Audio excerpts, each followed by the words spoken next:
Hello everyone and welcome back. One of the biggest headaches for non-native speakers is phrasal verbs.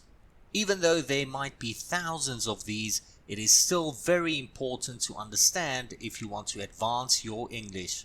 Today I'll show you 5 common phrasal verbs related to work that you can start using in your speaking right now. The first one I want to show you is burn out. We use this phrasal verb very often when we feel very tired because of too much work.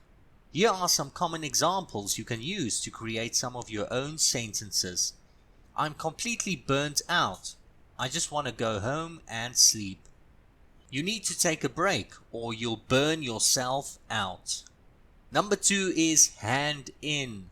In simple terms, this means to give your completed work to someone, especially to someone higher than you, like your manager. I had to hand in the sales report this morning. When can you hand the project in? The next one is probably the most common one on this list, report back. So, if your manager asks you why the sales decreased this month, for example, you need to report back to him. The following are very useful and common examples. I'll report back to you as soon as possible. The IT department reported back that our network will be down for the next 3 hours. I just quickly want to move away from phrasal verbs to remind you that your English won't improve if you only watch this video. You also need to use these phrasal verbs in your speaking over and over again. It really is the best medicine to remember them. Let's continue with number 4, fill in for. In this case, we usually do someone else's work because they're not at the office or they might be on holiday. Some common examples are, I had to fill in for John today. It was too much work.